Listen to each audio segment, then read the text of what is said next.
It always takes grit, determination, and months of strenuous physical training. But this year, running the Boston Marathon requires an added level of mental preparation. The attack at the finish line last April will be front of mind for the 36,000 registered runners, including 5,000 who came within a mile of reaching their goal last year before being steered to safety.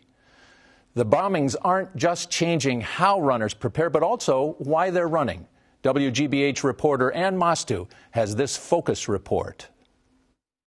It's a chilly Wednesday evening as runners gather at Marathon Sports on Boylston Street. All right, folks, it's getting that time for us to make sure that we signed in. Everyone signed a waiver if you are new. Their positive energy is in stark contrast to the chaos of nearly 1 year ago, when right in front of the store, the first bomb exploded. It took me a long time to personally sort of make a turn emotionally where I was in a place where I didn't feel so beaten down and so sad and so depressed and so useless all the time. Dan Solo, brand marketing manager at Marathon Sports, was near the front of the store when the bombs went off.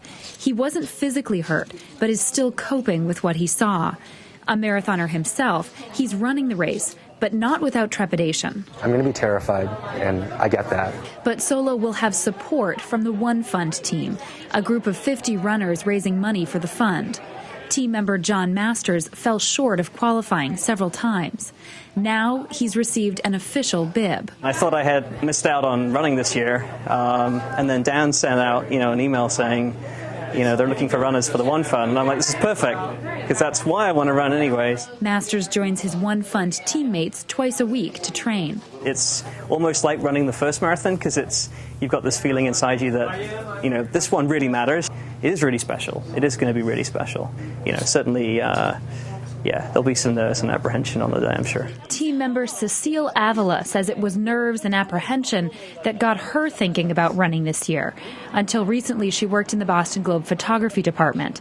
She hopes this year's race will ease what she saw at work, over and over again. All of those images are always going to be in my head, and I want to make sure that it goes towards something good, that these people won't ever be forgotten. Avila says this isn't her first marathon, but it will certainly be the most memorable. This is the first time I'm running Boston, though, and I'm really excited because I've always wanted to run this race. And so running it this year is particularly incredible, and I'm really honored to be part of this team. The runners say they hope the race feels cathartic.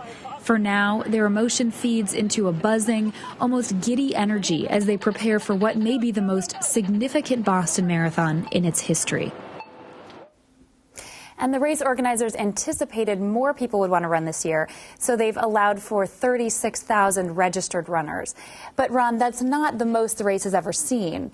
In 1996, for the race's 100th anniversary, there were 38,000 runners. Yeah, that was a big crowd. Yeah. Tell me, Ann, did you run into anybody who was running to make some sort of political statement? No, and I'm guessing that by that you mean people sort of standing up to terrorism and making a statement like that. I would say no. The runners I've been speaking to for this series have continued to see this as an athletic event and a way to raise money for charity. That's really what it continues to be and what it always has been. Thanks, Ann. Nice work. Thank you. So how can runners prepare their minds and bodies for Marathon Monday? Joanne Pomodoro is a clinical social worker at Massachusetts General Hospital, Back Bay, and is helping a group of runners mentally prep for the marathon. She's also running it herself. She's also a racquetball champion, 7-time world champion, right. Yes? Yes. Welcome to Greater Boston, Thank Joanne. You. Thanks for having me. Tell us how you're helping prepare these runners and, in brief, what these runners are all about. I volunteered my services last year. A group of therapists who are trauma specialists volunteered our time to help anyone who was experiencing PTSD, post-traumatic stress disorder. And a number of runners had requested some therapy, so they came to see me. And luckily, I was able to make a connection with them as an athlete, and their being an athlete, that we understood each other. And the issue was getting back onto the race course. Many of them were afraid to run again. You see a lot of hypervigilance, fear, agitation, sleep disturbance, things like that. And so what I had done was to help regulate their emotions with them, We did a process called EMDR, eye movement desensitization reprocessing, and what it did was it helped to neutralize the experience and allow them to feel stable, safe, and secure. And then we focused on the running. At what point did you decide you wanted to run with them, and how did you reach that decision? So Mass General received 40 numbers from the BAA. And so they sent out a system-wide email.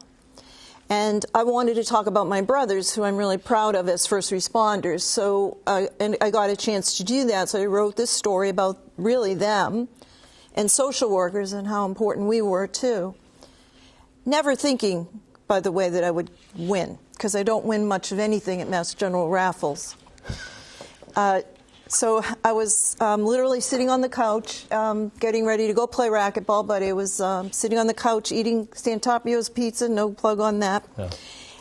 And I got a call, and it was Kimberly from the development office, and she said they loved my story and they selected me. And I literally stood up, put the pizza down, started walking around the kitchen and almost choked and just said, wow, that's amazing. And I immediately felt so proud. That's wonderful. Let's bring in Dave McGilvery on this.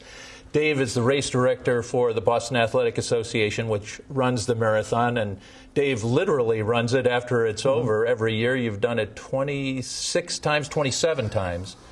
And you've done it 42, I think, in all. Dave, clearly this year will be different for you as well as all of the runners. And we know there's going to be a lot of security there. What sorts of things can you say to help runners prepare, not only physically but mentally, for this year's marathon?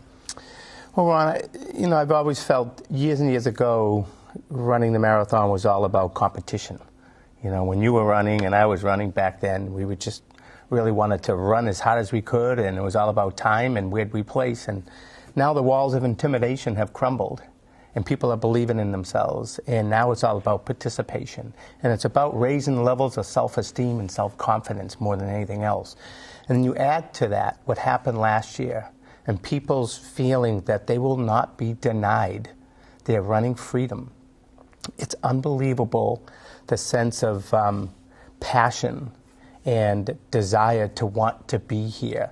The toughest thing that we're faced at the BAA is the incredible demand that people are showing that they want to be involved in some way, shape, or form. And people want to help. People want to heal. It's human nature to want to be there. So it's going to be extraordinary. We're responsible for what goes on between the curbs. And so we're going to put on an athletic competition. This race has always been about the pursuit of athletic excellence. But what happens outside those curbs is going to be absolutely amazing to witness. Let me ask both of you what sort of sense you have knowing that you're running for a cause not only greater than yourself, but with tens of thousands of others who are doing exactly the same thing. I'm running for Mass General Emergency Response, emergency team, marathon team. Yes. And they treated a lot of the victims when they were brought into Mass General. And so there's a sense of pride not only system-wide, but also being a social worker. And preparing people to run again, you're feeling this honor and this, this pride that probably was missing before. Dave, what sort of sense do you have? Well, I was just telling her before the show that 26.2 miles was a long way. It is. Stop. It's a real long way. Stop, she says. But to combine a personal goal with a philanthropic quest, if you will. And symbolic. Yes. And it's a greater purpose, a reason for being there. I'm actually running for the first time for a greater purpose than just myself, for the Martin Richard Foundation. And I have an 8-year-old too. And my 8-year-old was actually sitting in the bleachers when this all happened and saw it all. And after the race, he come up to me and he said, "Dad," he said, "I don't ever want you to direct that race again." And it really hit me that there are a lot of victims in this, but we're all recovering.